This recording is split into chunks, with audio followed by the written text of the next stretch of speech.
It's an honor for me to speak to you within a few hours of reaching out to you.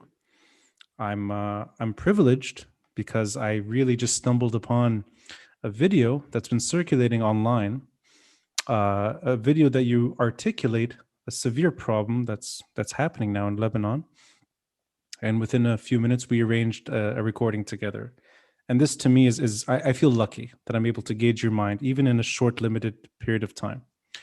And I'll just start by saying, Dr. Hanina Abi Nader, you are, I think, one of the few people I've seen on TV recently, at least in Lebanese media, that is able to politely interrupt when necessary and sort of deliver on what's extremely important. And I appreciate that.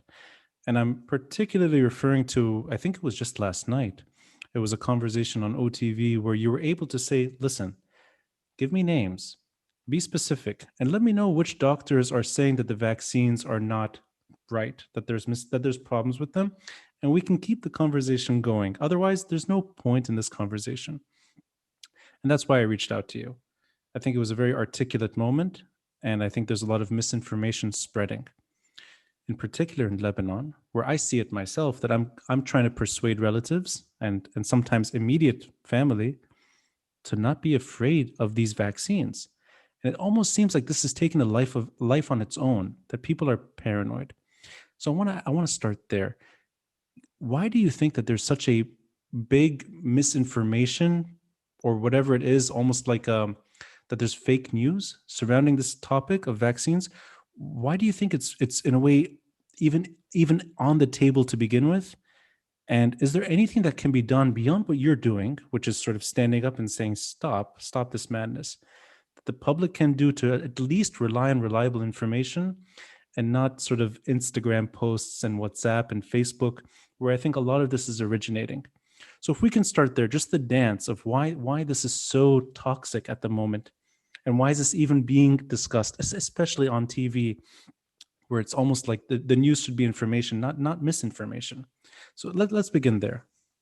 Okay, first, let me thank you, Rani, for your introduction. Lebanon now is in a big mess. There's no places at the hospitals. Not all the doctors will accept to check or do a physical exam for COVID positive patients. So this is why we looked for hope. And we as doctors, vaccine is a big hope. You cannot wait for a herd immunity. It will take years, 5 to 7 years in Lebanon. Yeah. And you will have like 10,000 of people. I can call them martyrs. They will die for me. It's like shuhada. Yeah. So when the vaccine came, most of the doctors, I can say, from infectious disease to, let's say, more easily, Johns Hopkins said that we have to take it within 2 shots. Right. And if you want to do a scoop, you can easily say, don't take the vaccine, it will kill you. And all the people will say, okay, who's that guy?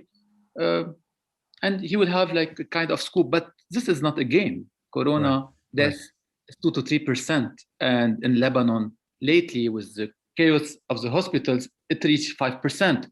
So at this moment, if there's no evidence-based medicine, the guy I'm searching for him is not really in this field. So he's just saying, don't take the vaccine, but he's not really a specialized doctor.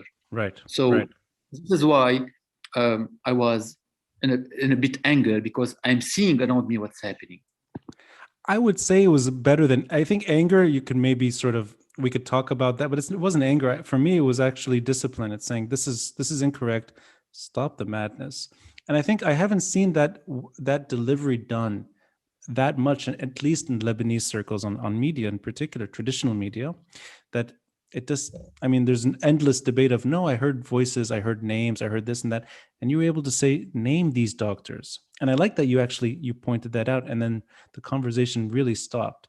But is there a way for ordinary people who don't have that kind of luxury? Because in a way, you were able to do this in front of a large audience on TV. Citizens that want to believe what you're saying and not these sort of endless fake news. Is there anything that can be done for the population to win this battle? And I like what you said in particular, that there's a free choice here. Nobody's coming around forcing you to take vaccines. Citizens have the right to determine. But at least in terms of letting the scientific argument win, does the population have any tools that can be used so that this isn't just a back and forth, endless debate? First of all, we have to agree that even when the vaccine will come, we'll keep taking our precautions measures, prevention. We agree on this. Yes, right. Don't forget that even if you had COVID and you have immunity, you're closer, you can still transmit COVID through many ways. True. So we transmit the virus easily. Now, okay, COVID, they say it's a messenger RNA on the vaccine, and in Russia it's adenovirus. Okay, but don't forget that Corona people just worked for whole year. It's like 4 years for another vaccine. So this is one point. The other point is that, you know, in the US, 42% so far took the vaccine, and very few really had severe side effects. You know, we had a doctor who had low platelets, he died, but still it's under investigation if there's other factors also.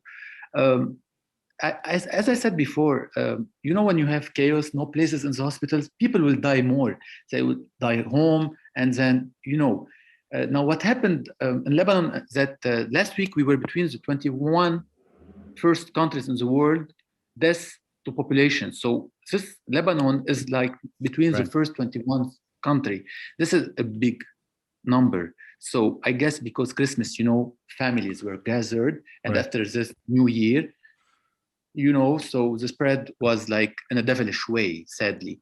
Yeah. And we see most of the people who dies are diabetic, overweight, cancer, dialysis, or CAD, coronary artery disease, and above 75 years, but also above 50. We have the risk, and we have seen sadly many young dying. It was like a big shock. Right.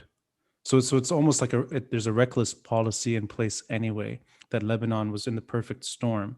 But so I like that you said that people should take precautions regardless, whether the vaccine's available or not, that people should be extra careful. I mean, just from being outside today and taking a walk around Beirut, mask on, but sort of seeing, it's hit and miss. There's so many people that are just sort of lazily taking it off, or you see many people not wearing it. Is that part of the problem, that people don't take it seriously because there's too many voices saying that this is all just whether the vaccine is not going to work, or whether there's a malicious intent or something that just doesn't add up? Is there a problem just in terms of messaging that this is such a serious issue? Because as you said, 20 among the top 21, that's terrible.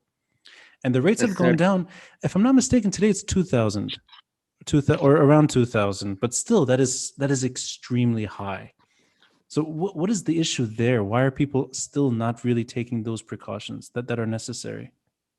I guess in Lebanon, they cannot stay still. They cannot stay home. They are like full of energy. And you see, Lebanon is hard because it's a small country, but hard to, you know, China, they took control of China within one decision. In Lebanon, it's much, much smaller, but very divided. If you see in one region, I will not name them because I love all Lebanese.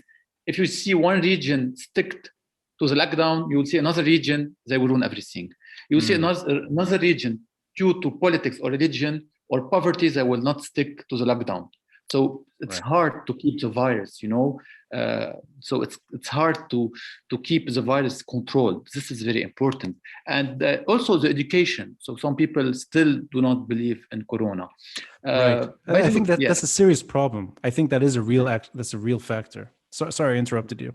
No, you're doing great. But also I want to give you a small info. You know, the lady who was arguing with me, effectively, what's funny, I'm her doctor, and the second day she was in my clinic, and I said, I am with the vaccine. Oh, you're joking. So no, I'm not joking. Doctor? And she was also today with her daughter, because all her family, and this is Nympho, and I told her I will say it, and she told me okay, because I'm still in touch with her. So she's gentle. She's not. I was not really against her, nothing personally. I was against the idea, you know, of saying that doctors of USA, and really you cannot say doctors of USA, because here it's a big word, you know, you have to name them, and to tell me he's like the director of the medical school in Johns Hopkins. You have to give me argument, you know? Absolutely. Yeah. Yeah.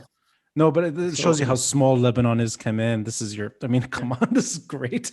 That's no, really, nothing personal. Some people told me she's nice. Why you did this? Why you did this? I told them like in Corona, it's not like other viruses. It's a virus. You need determination. right. And you, Yeah. you asked me before my expectations. I don't expect the virus to be less in numbers before May, June, but I expect to win in 2021 over this virus. Okay. And, but I'll say it again. I think the way you handled it is encouraging for people that may not know enough about the necessity of the science, at least, and the ability to do a vaccine under duress. And it took a year, but the fact is there are major companies that are delivering this. And if I'm not mistaken, it's Pfizer, BioNTech, Moderna, Moderna, Moderna, Sputnik. Sputnik, and then there's a. I think it was recently Johnson and Johnson is testing a one-shot vaccine. Can I? I mean, I'm not going to take more of your time. I just want to understand from your side.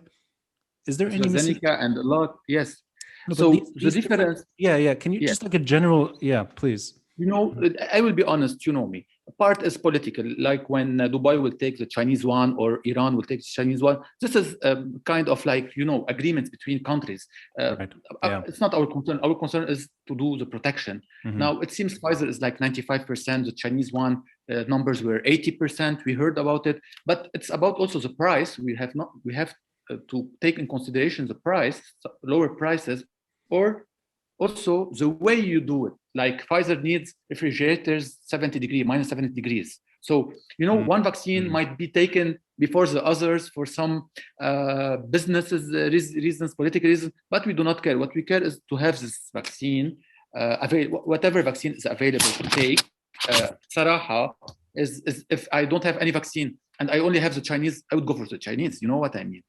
Okay, so there's no. I mean, I hope I'm asking it right.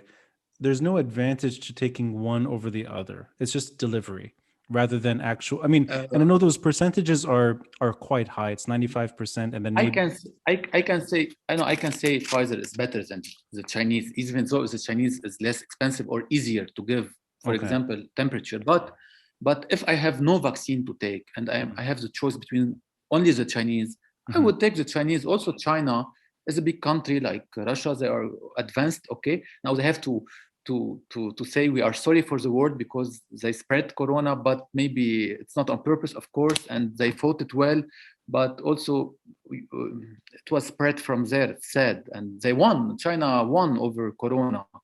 We could follow China how they did it, but every country and its politics. I'll just one more question. You're very busy, and I know you've been very kind to give me this moment. I'm curious about the policies from your perspective. I know you're not a public policy. You're a doctor, and you're giving sound advice on the vaccine, but just the way the lockdown has impacted all of us the last few weeks, and that it's been a very very trying time for everyone. Can you imagine a situation where this is unsustainable? Meaning that, let's say February 8th comes around and the numbers are still very high and that there's a need to extend it. Is there a tipping point where it becomes almost that the population doesn't necessarily, that they don't have the ability any longer to just sort of stay put and wait? Is that a factor? Or is To it, be honest, yeah, I'm because I know it's very difficult sort of decision on how to shut down a no, country.